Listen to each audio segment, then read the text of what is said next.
Jada, I'm Yes. excited to talk to you. I know that you've been a matchmaker for quite some time.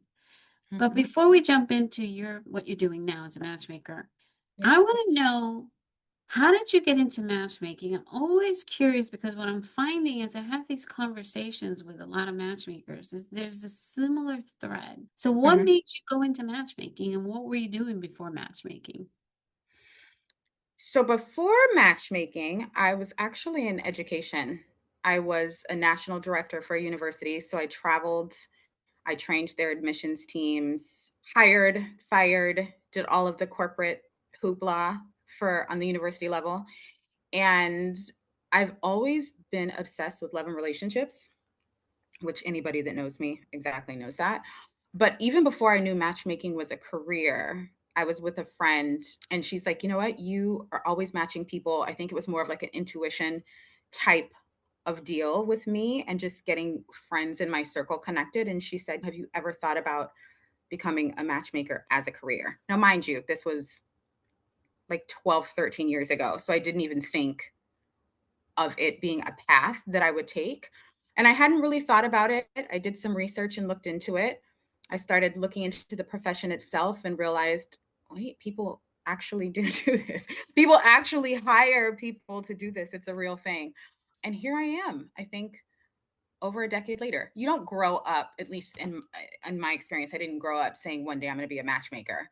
That wasn't the direction I thought my life was going to go, but I think I made the right choice and I'm happy that I did. Very different than what I was in before, but I love it.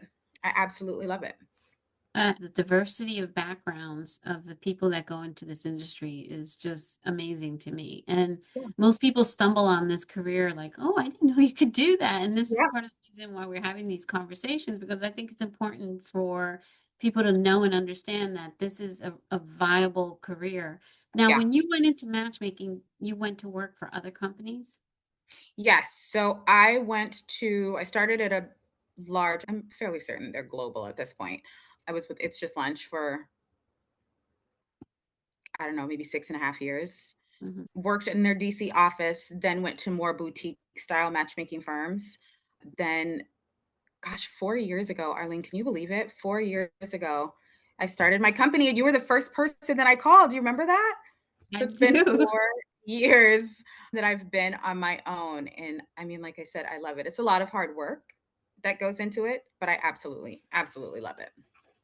And thank you for bringing that up, that it is a lot of hard work, because I think we need to demystify a little bit of what matchmaking really is, because I think, yes, intuition is important, but I think a lot of people think that that's all there is to it. And Yeah. particularly for someone like you who decided to start your own business.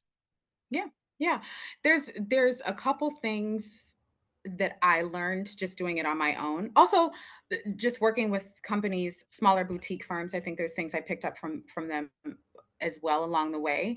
But the work itself is challenging work. It's not just let's put these two attractive people together and here's a match. I mean, there's actual work that goes into it. I'm always surprised by the science behind relationships, the psychology behind it, which I don't think people necessarily always pay attention to. But you're also looking at values and lifestyle and relationship patterns and availability and communication styles. So there's so much that goes into it behind the scenes. Luckily for me, because I started out with other companies, I had a chance to watch and learn and pay attention and continue to stay educated. But there is so much behind what qualifies a good match as opposed to just these people look great on paper, let's do it. There's a lot that goes behind it. And I know you're very into the science and psychology of dating and relationships as well, and I think that's a huge piece to the puzzle that I don't know that people necessarily always take into account. Absolutely. And you have to have some sort of filter and foundation for matchmaking. I Yeah. know some people use astrology, human Yeah. design, all these different things. For me, the science and the research made the most sense. I came from a background of pharmaceutical industry for 20 years where we're looking at evidence-based stuff. And I did medical Mhm. education too for a long time. what's interesting for me is like why the transition if you were working for companies, why start your own business? Because I know a lot of folks who think about a career think about it as like getting a job in a business that already exists. Is there one better than the other for you, at least, in your experience? In terms of business ownership versus, oh gosh, that's a great question. For me, it was just time. I was ready.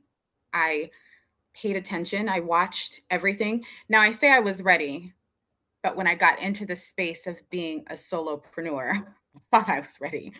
Um, but there's a lot that goes into it in terms of managing and running a business, which I learned little nuggets along the way, but I would not change a thing. I think it's a beautiful thing to be a business owner, but to have something that's your baby, that you're each month, each week, each year, you're learning new things, whether it's from your colleagues, just again, the business in general, I think it's a beautiful thing. I would not go back to corporate world or life again. I'm happy with the choice that I made. It was a difficult choice to make because you're now responsible for everything. You're responsible for your team. You're responsible for making sure you're successful. You're responsible for making sure you have a good reputation in the business. All of that is on you versus you're just the person kind of behind the scenes doing the matches.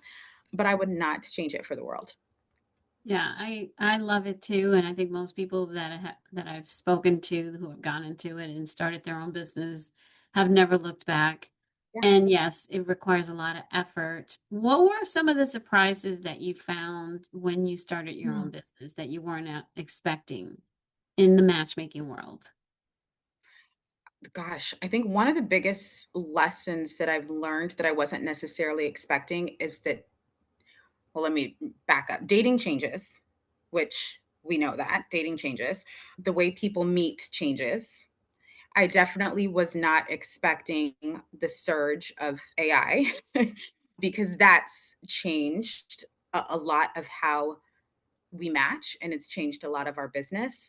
So I think being a good matchmaker, I've learned you have to stay informed. You just have to stay informed, not only just about your business needs, but about dating trends. You have to stay informed about what's happening culturally. You have to stay informed about technology because that's going to change the entire way that you do things. And when I started years ago, a lot of it was very consistent and the same. But in 2026, we're in a whole other space with dating right now. So I would say that's probably the biggest lesson that I've learned is just staying on top of the trends in the market and business.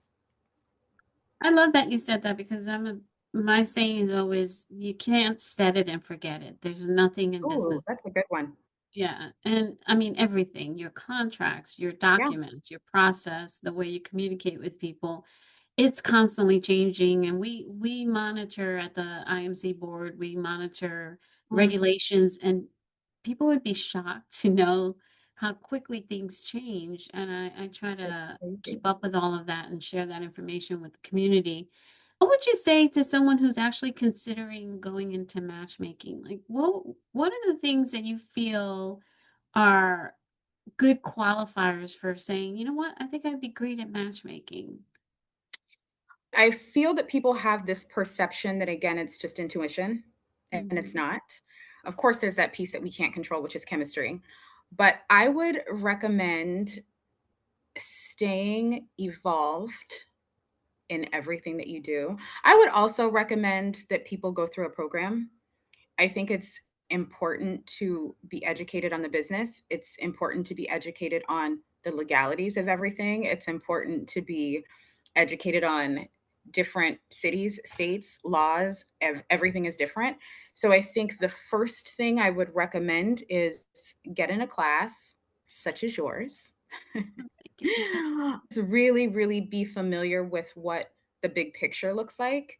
It's not just bonbons and cocktails and networking events, the glamour of it. Definitely do your research first, get in a great program and learn the background and the business side before you jump into it. Yeah, I think that's such great advice, and not because you said me, but just in general, it's really important to know what you're getting yourself into. And I Yeah. also think that sometimes people in general on social media just are showing highlight reels and Yep. showing the glamour side and the good things, and nobody's talking about their trials and tribulations in public when it comes to any kind of business. Yeah, it's really important to have conversations with other matchmakers too and figure out if this is really a good fit. Let's talk a little bit about your business particularly. You've been at this for over a decade now, Yeah. and I was so happy to see you start your own business 4 years ago, and I remember, and correct me if I'm wrong, that you, like, maxed out your I clients did. fairly quickly, I did a lot faster than what I thought I was gonna do. I did, yes. which is I was fabulous. it was Mhm. great, but I was like, "What happened?" It just seemed like I don't even know. It went very fast. But to your point that you just made, it was good to have community and people in the matchmaking industry that I could go to for questions and assistance and what's the best way to handle this, and do I stop? I remember at one point I was like, I'm just going to stop taking clients for now. And people were like, what? Don't do that. Let's figure out what other things that you can do. So I think community is a huge thing too. In my business, I'm in the mainly the DC market, DC, Maryland, and Virginia, but I have a lot of people on the East Coast, and I mainly work with African American singles.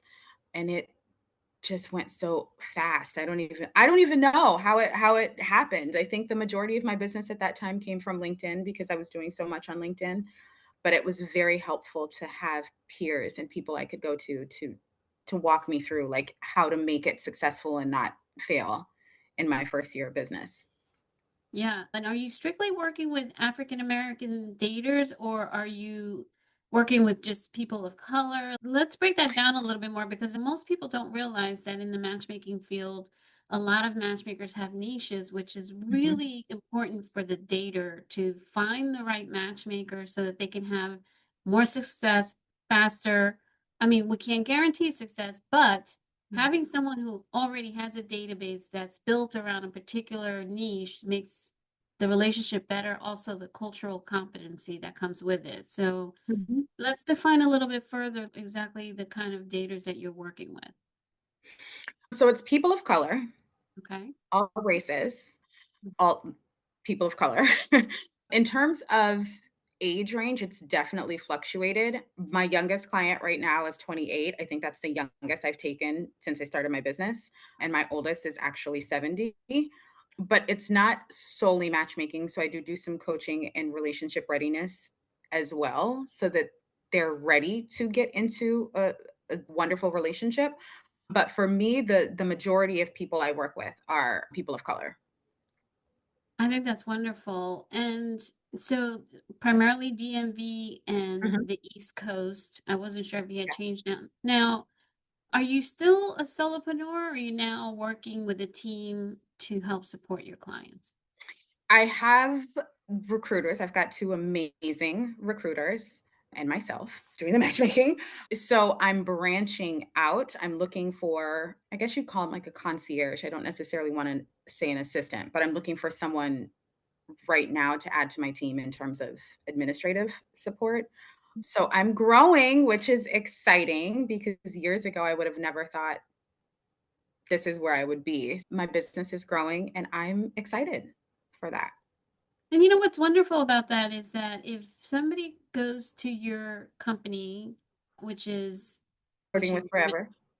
Flirting with Forever, I was about to say, because it's important for people to know that. If they speak to you, you're Mhm. going to also be the matchmaker because oftentimes when you go to a matchmaking company and you speak to someone who is providing the offer to join their organization, they may not be the matchmaker that you work with. And so Yeah. that could be a little bit tricky. Not that there's anything wrong with it, but you should always ask those questions. Mhm. And with you, it's nice that they're talking to you from the get-go. They're working with you directly. And even if you add someone who's helping you behind the scenes, you're still going to be the I'm still the forward-facing Yeah. person. I don't take on a ton of people at a time because I do wanna focus on the client experience, and I never want them to feel like I'm just not there supporting them. But it's me. I talk to them, I'd coach them through things, and I would not change it. I think that's wonderful. And I would totally, if I were dating right now, I'd be calling Jada. Yeah. Thank you. If I had to hire someone. So, are there any last words you would say to anyone who's considering going into matchmaking, whether it's something that you learned as a matchmaker over the 10 years that you've been at it, and God knows you've learned so much, or anything to look out for before somebody jumps in? What would be your last words that you would share with someone who's considering this career?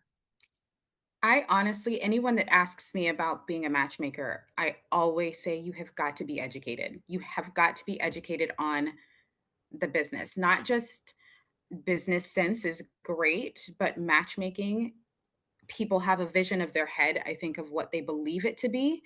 And I always say, do your research first because it's not that simple. You can't create a website and then make a Facebook post that you're a matchmaker and start getting clients. I mean, it's there's so much more behind it. So educate yourself first and foremost before anything else. Absolutely. And what's the best place for people to reach out to you? Well, my company, Flirting with Forever, is I am flirtingwithforever.com. So you can go there, you can review a little bit of information. I'm happy to schedule a call, consultation, strategy session, and we can see what we can do.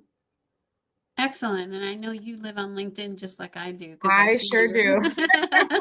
We will include all your information in the show notes. Jada, thank you Thank so much. It was you. so Thank wonderful to catch up with you. you and so excited for you and your business. Thank Thank you. you so much. Thank you.